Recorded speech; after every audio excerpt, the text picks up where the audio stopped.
Ladies and gentlemen, the Democrats just made the kind of mistake that you just don't come back from. Now, I'm talking about chaos in Chicago. ICE vehicles attacked, tires slashed, federal agents under siege. And instead of condemning it, Democrats are doubling down.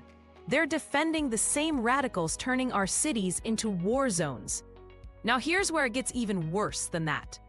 At the very same time, AOC and 58 Democrats voted against honoring Charlie Kirk, proving once again that they would rather stand with violent mobs than with American families.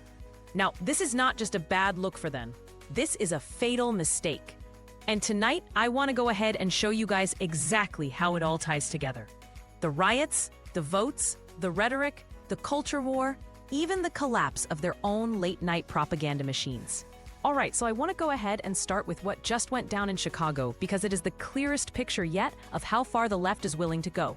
Now, these weren't just harmless protesters standing around with signs. No, that would be okay. This was a mob that crossed the line into straight-out, outright lawlessness. I mean, we're talking about federal property under direct attack. I'm talking about ICE detention vehicles, boxed in, surrounded, and then get this. Tires slashed in broad daylight. They wanted the world to see them vandalize federal vehicles like it was some kind of a badge of honor. And then, when the agents tried to keep operations moving, protesters swarmed the driveways, linking arms to one another to block exits and end entrances, daring the feds to act. Agents were forced to bring in pepper ball launchers, posting officers up on the roof just to kind of, attempt to control the crowd. And here's where the real fatal mistake really comes into play here.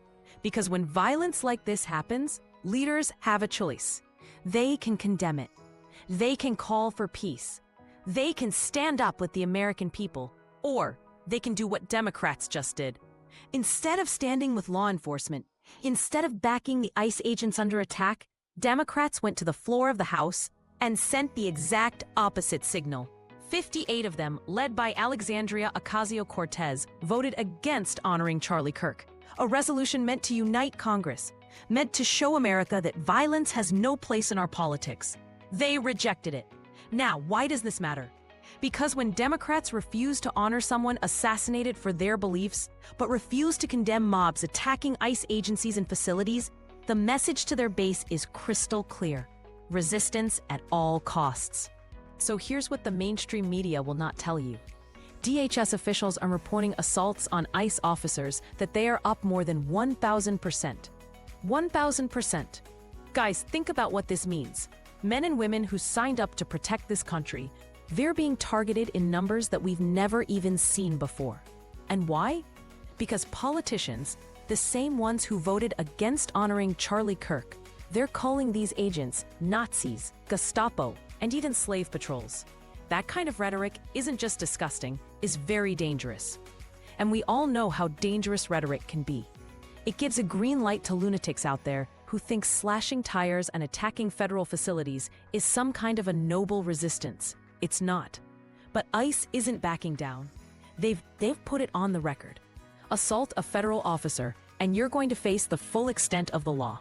And then you gotta look at the blue state leadership, and it becomes even more clear. In Illinois, Governor J.B. Pritzker has refused federal help, even as Chicago bleeds week after week. He rejects President Trump's offers. Fighting Trump is more important than protecting families. I know it makes no sense. And just when you thought it couldn't get any worse, J.B. Pritzker is photographed smiling alongside of a man now charged with murder in a snatch and grab gone deadly. A man with 4 outstanding warrants in multiple states. A man who killed an innocent father on his way to work. That photo wasn't just bad luck. It was a symbol of a political class more interested in taking pictures with so-called community activists than actually enforcing the law. And when that picture hit the news, J.B. Pritzker scrambled trying to delete it and claimed he didn't know. But the damage was done. So now I want to talk about the fracture inside the Democratic Party because it's bigger than anything we've seen in years. Axios just reported that AOC is positioning herself for a 2028 presidential run, or if not that, a Senate challenge against Chuck Schumer. Now think about what that means. While Democrats are already bleeding support, their brightest star is openly preparing to shove aside the establishment itself. And Chuck Schumer? Oh, he's polling at historic lows. Even CNN panels admit he is not up at the moment. So instead of moderating, instead of calming the waters, Democrats are doubling down, aligning themselves with the same radical rhetoric that defends violent mobs and trashes law enforcement. That's not strategy. That is suicide. And so this collapse isn't just political, it's cultural. I mean, look at what happened with Jimmy Kimmel's show, right? Pull from the air. Not because Trump forced it, not because the FCC swooped in and yanked Kimmel off the air, but because it was financially dead. So I want to just go ahead and call it what it is. Democrats just made the one move that you never make in politics. They bet against the American people. They bet against safety, against order, against truth. And now they're paying the price. From Chicago streets to the House floor, from late-night TV to their own party leadership, the collapse is everywhere. They've lost the narrative. They've lost the culture. They're losing their own voters. And here's the bottom line. They just made a fatal mistake and it's all over. Like, share, subscribe. Drop your thoughts in the comments down below, guys. Do you think Democrats can ever recover from this? Or is this the total collapse that we've been warning about? I'll see you guys on the next one.